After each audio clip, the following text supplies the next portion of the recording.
February 11th, 1990, Tokyo, Japan. 23-year-old Mike Tyson in his seventh defense for the title of world champion in super heavyweight. His rival was 29-year-old James "Buster" Douglas. At the time, the number one contender in all rankings was Evander Holyfield, but Tyson had not entered the ring since July of 1989, and Holyfield had fought recently. Because of this, an intermediate option was chosen to lead into the greatly anticipated Tyson versus Holyfield match.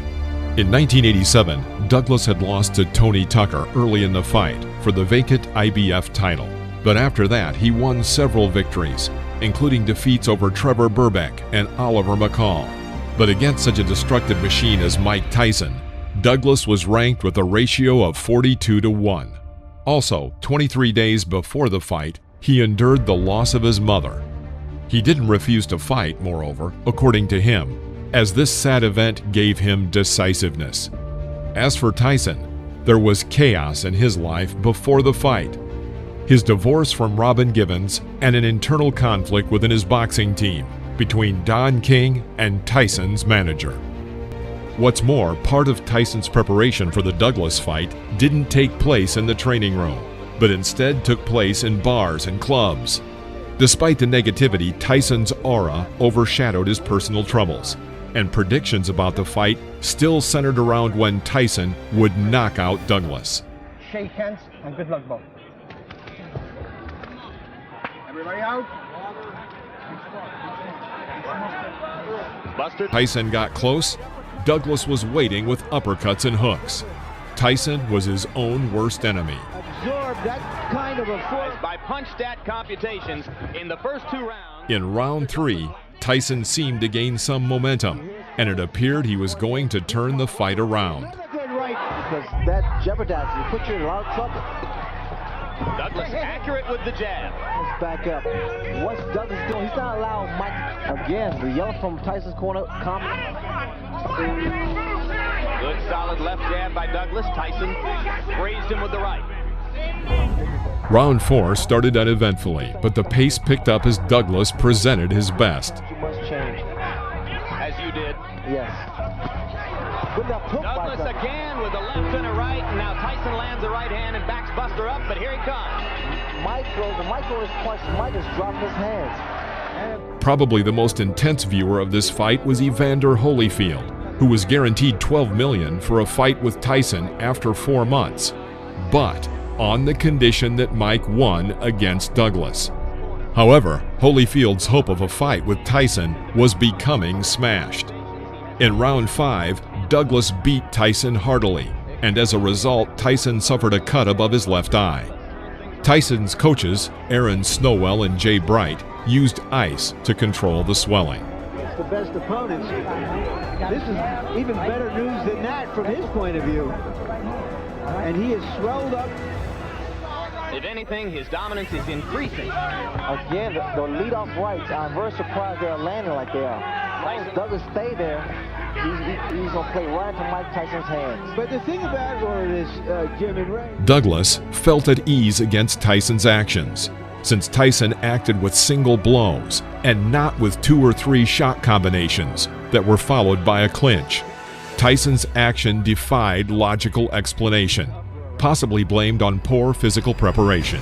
Eerily silent.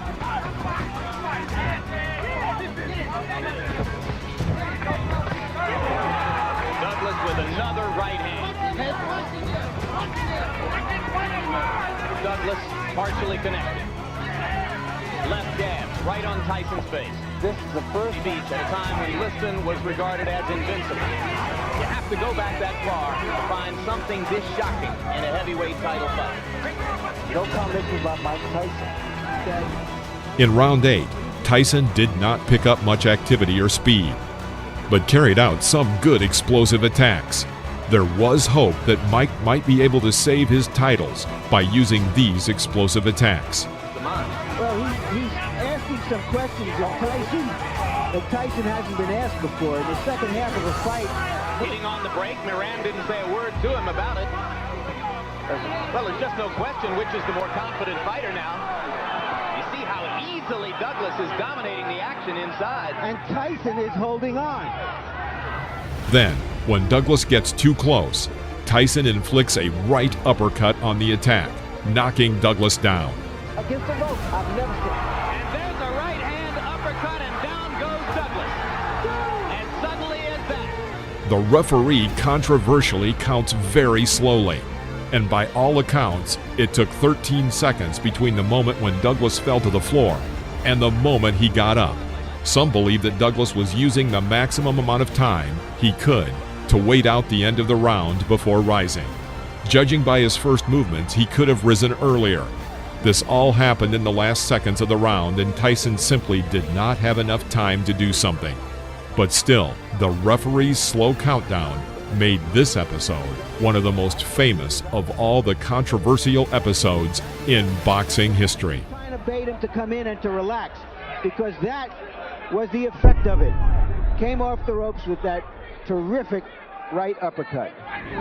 Energized after the break, Tyson seems to set his mind on success, but Douglas goes on the counterattack and shocks Tyson. Buster Douglas was probably no less tired than Tyson. Nevertheless, he absolutely did not want to give up. Although, of course, Tyson in this fight was not the same Tyson who mercilessly beat opponents and seemed invulnerable. At that moment, Iron Mike Tyson, in front of the eyes of astonished spectators around the world, was no longer the animal from before. Instead, he became ordinary, and Douglas ruthlessly beat him. Tyson begins the 10th round with a powerful right cross, but this is the last successful attack from the absolute world champion, who is now exhausted both from damage and from missed blows. A right uppercut, now performed by Douglas, shocks Tyson, and Douglas begins a combination that puts an end to one of the brightest careers in the history of not only super heavyweight boxing, but boxing in general. Few people pay attention to this, but the referee does a slow countdown of Tyson's knockdown, just as he had done for Douglas, and it lasts the same 13 seconds. But this extra time doesn't help Tyson, who is trying his best but is not able to continue. Larry Merchant, in a live television broadcast, called the result of this fight the greatest upset in boxing history. Well, what surprised you from the get-go? What were you going to try to do from the get-go? That's what I did, whip his ass. You know, I mean, you come to fight, I come to fight. I told you in the room, I said, it was time for James Douglas to come out of the closet. But it seems you had You know, I told you that I also had times where I had great fights that would come back with 2 or 3 different fights that was mediocre, you know, and that would leave a lot of doubt. I don't blame you guys. You guys go on what you see, you understand? But I know, and my people know, that's what the real James Douglas is all about. Every challenger for Mike Tyson says the same thing, but you did something in there I told you to neutralize him. Why my nose? Thank you, Jesus. Evander, your reaction to what you just saw?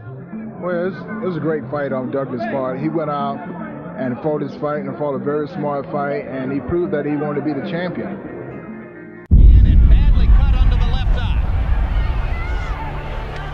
Low blow by Gotti. Esteves says keep him up. Right hand lands over the top. I don't think he'll make it back. 2 great hand shots by Gotti. Monster shots. And a swollen Gabriel. After the fight with Gabriel Ruelas, which was recognized as the Fight of the Year in 1997, Arturo Gatti decided to leave the semi-lightweight and made the decision to go into the lightweight division. 3 months after the hard fight with Ruelas, he fought Angel Manfredi, who was considered in the top 10 lightweights. Arturo did not have time to fully recover, which was to his detriment. In the 3rd round, Gatti was knocked down. During the fight, he missed too many blows and ended up being defeated early, when in the 8th round, a doctor stopped the fight because of damage to his left eye. In general, the fighters were equally matched. Therefore, given all circumstances, it was expected that Gatti would certainly prove himself in this new weight. Moreover, he was a favorite of the public. After the Angel Manfredi fight, Gatti decided to rest and prepare for his next fight 7 months later. August 22, 1998. The rival was Ivan Robinson, who 2 years earlier fought for the championship title with Philip Holliday and lost by a unanimous decision. And then lost again by knockout to the strong fighter Israel Cordon. Taking all this into account, Gatti went into the fight as the clear favorite. Arturo Gatti at the time was far from being the best fighter, but still a boxing star in his own right, and this became a huge motivation for Robinson. As Robinson recalled many years later, he entered this fight with a great desire to win and was in the best physical shape of his career. And if he gets caught that big punch from Gatti, it's going to be dangerous. Well, the right hand Entering scoring points, trying to begin and finish the exchanges and then get back out. He wants to go in and move away. There's a good punch for Arturo Gatti there too. Ivan Robinson with another storm in return from Robinson. Landed a right hand across the top.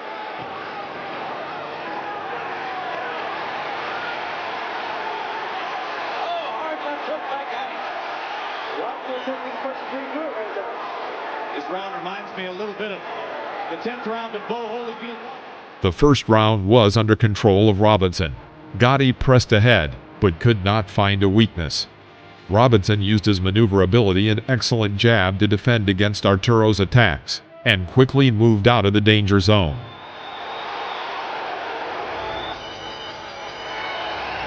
Right now, grab down a little more before you knock him out. Liberal right cross by Gatti. In the second round, Robinson began to act bolder. He began to stand directly in front of Gatti and tried to suppress him by throwing a large number of blows with a high amount of accuracy. Although not surprising, as Arturo Gatti had always been a little weak in his defense.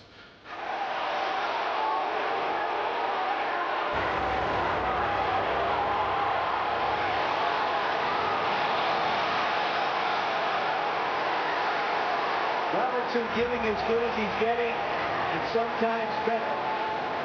It requires no commentary. If you've ever seen boxing before, And now you're going to see Robinson answering later in the round. A big right uppercut.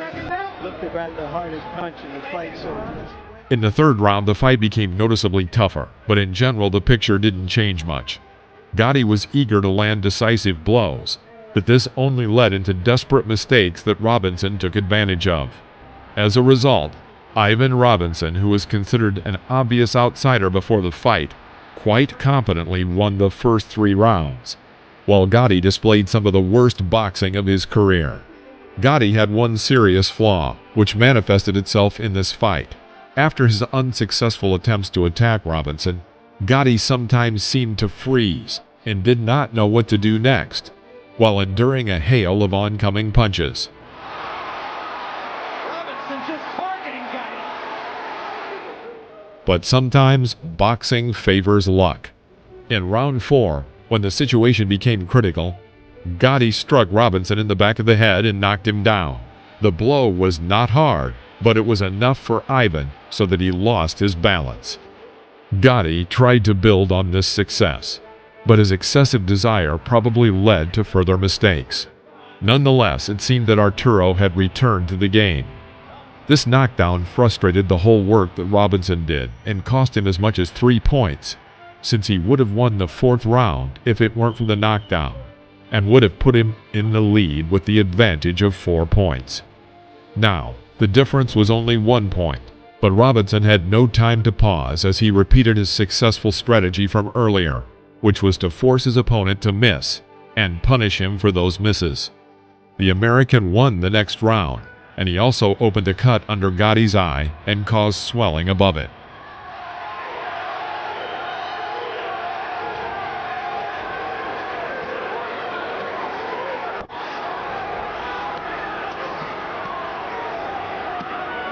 This is a 10 at stake.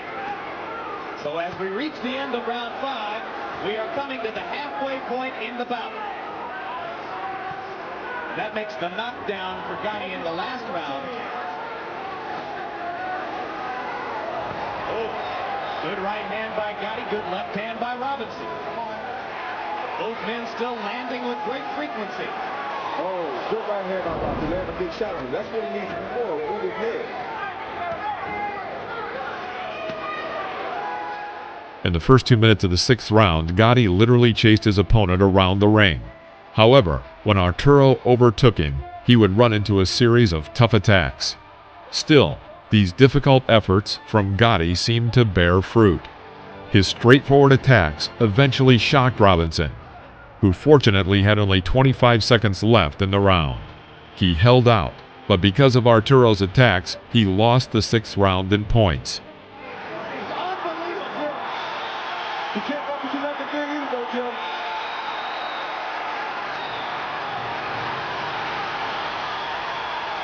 So both men got close to scoring knockouts in round number 6. However, Arturo failed to build further success, and in the 7th round he pressed again, but not as actively as before.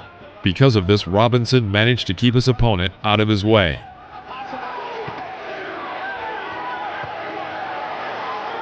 They're throwing some big punches that run over now, Jim. They're throwing some big punches that run over now, Jim. Both guys looking for it.